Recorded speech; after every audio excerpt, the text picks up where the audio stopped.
ये rules of financial investing. सिर्फ 20% आप डाउन पेमेंट करिए और 10% of your monthly income should be your EMI।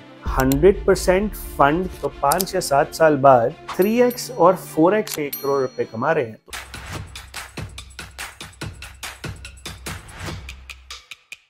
Hello आम जनता, welcome back to another episode.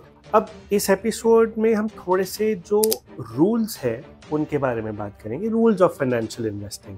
सो आइए रूल नंबर 1 पे चलते हैं। रूल नंबर 1 क्या है? रूल नंबर 1 है car buying rule. So car buying rule ये कहता है कि सिर्फ 20% आप डाउन पेमेंट करिए, उतना पैसा आपके पास होना चाहिए, और 10% of your monthly income should be your EMI, right? Maximum EMI। इसमें हमारा टेक ये है कि लोन हमेशा जो होता है वो रिड्यूसिंग कैपिटल पे होता है और आपकी इन्वेस्टमेंट कंपाउंडेड पे होती है। तो एक्चुअली 100% फंड करने में कार को कुछ बुरा नहीं है उसमें, right? I think that's better financially rather than following this rule, because 100% अगर आप फंड करो अपनी कार का और जो भी आपकी EMI है, अगर आप 8-8.5% पे भी कार लोन लेते हैं रिड्यूसिंग बेसिस पे, अगर आप उसका इंटरेस्ट कैलकुलेट करेंगे वर्सेस उसी 8.5% पे अगर आपकी मान लीजिए इन्वेस्टमेंट चल रही है कंपाउंडिंग बेसिस पे, तो 5 या 7 साल बाद you will have more money as compared to if you put a down payment. So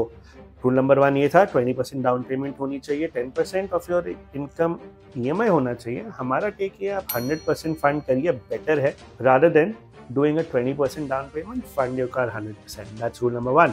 Let's go to rule number 2. House buying rule. House buying rule ये कहता है कि आप कोई भी अगर हाउस शॉर्टलिस्ट कर रहे हैं, आप देखिए आपकी साल की इनकम कितनी है। 3x और 4x of that probably makes sense to buy a house. More than that becomes a little bit out of reach. So अगर आप साल के मान लीजिए 1 करोड़ रुपए कमा रहे हैं, तो आप 3-4 करोड़ का घर देख सकते हैं, उससे ऊपर नहीं। और अगर यही साल के 50 लाख रुपए कमा रहे हैं, तो आप कुछ 1.5 करोड़ 2 करोड़ का घर देख सकते हैं, राइट? अब इसमें रूल ये भी कहता है कि आपको लोन 20 साल से ऊपर नहीं लेना चाहिए, जो कि ट्रू है क्योंकि आपका इंटरेस्ट कंपोनेंट ज़्यादा रखता है।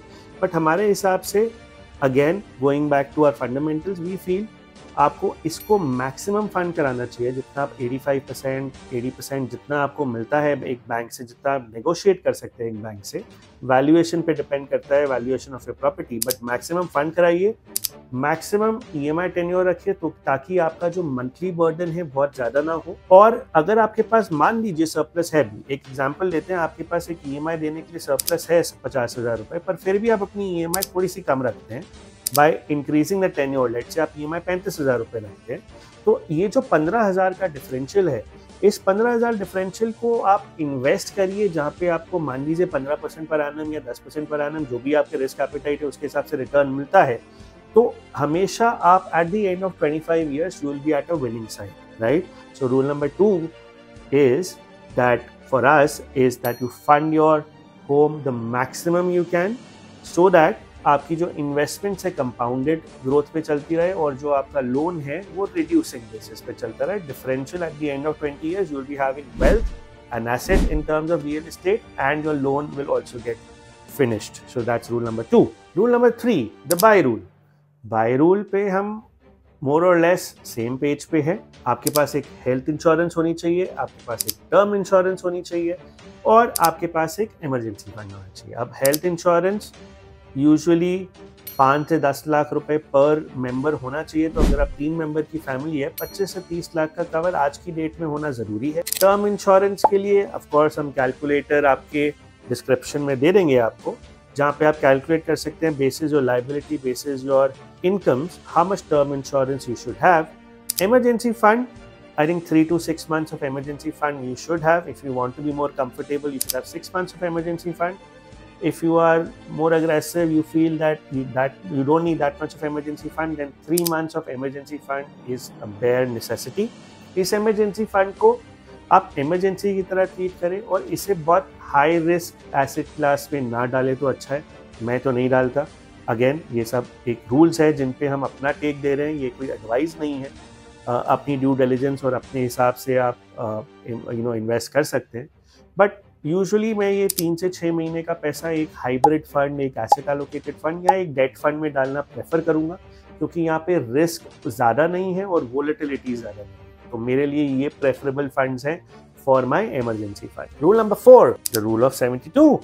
Yes, if you want to see how much time your investments will take at a particular rate per annum, what you have to do is just divide 72 with that rate per annum and you will get the number of years. So for example, अगर आप 14% का return देते हैं, 72 divided by 14 comes out to be about 5 point something. So it means that at a 14% per annum rate of interest on a compounded basis, your investments will double in 5 years, right? So let's say you invested 1 crore at 14% per annum. It takes roughly about 5 years to double your investment. So similarly, आप दूसरे takes कर सकते हैं. अगर आपका return late से 8% का है तो आपको 9 साल लग जाएंगे डबल करने में. This is rule of 72 to make calculations easier, and this works. So we are in agreement with this rule. Let's go to our favorite rule, which is asset allocation. Yes, you should asset allocate your investments. So equity and conservative funds, you should have a mix of both. If you are scared of the markets, if you're an aggressive investor like me, I don't mind the volatilities of the markets. I have my goals planned. So मैं बहुत ज़्यादा asset allocate करके नहीं चलता, to be honest, on my personal side. मेरी पूरी 100% investments equities में है.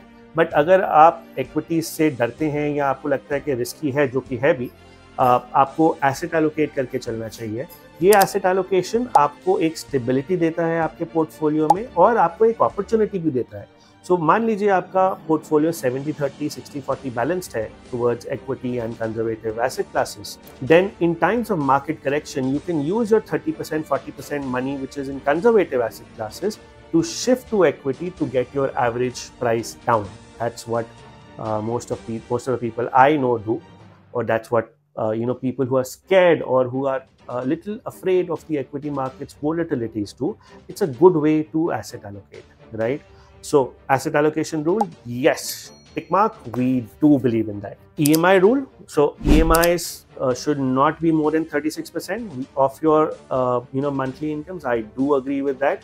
I think having a very high EMI can put unnecessarily burden on you.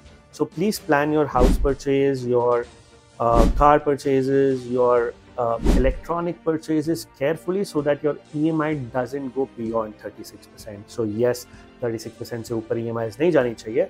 और इसके contrary, to give you a bit of analysis on this, ये हमने पिछली videos में भी शेयर किया है कि आप पहले सेव करिए. आप अपना 40 से 50% पैसा सेव करिए. उसके बाद अपनी EMIs, your insurance needs, your wants, your desires को categorize करिए.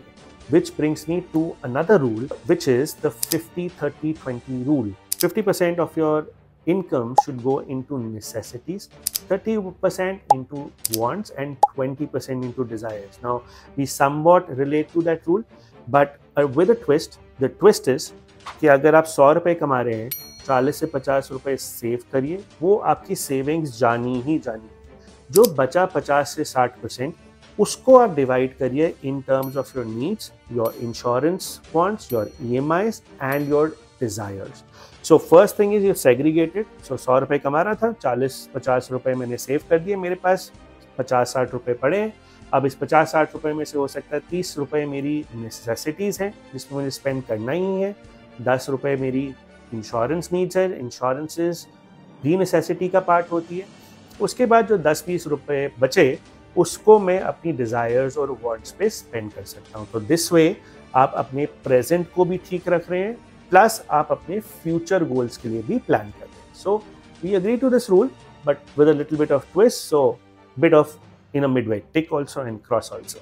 So coming to the conclusion, all of these rules are there in the financial markets. We have given you our take of these rules, what we feel about them. Let us know which rule you like the most and you believe in. Comment with which rule you like the most and which has helped you in your life. Do also comment on any subjects that you want us to make videos on. We would love to hear from you. Like, comment, subscribe, share. It's very easy. Button is there. Click it and it will be shared with your friends. Click it and you will like and subscribe it. Very simple. Come on, you can do it. I'm waiting. Sorry, video थोड़ी सी लंबी हो गई, so I can't wait too long. But do that and do Subscribe to our channel, show us your love. Thank you so much, Aam Janta, as always, for watching this. I hope you like our content. Adios, Aam Janta.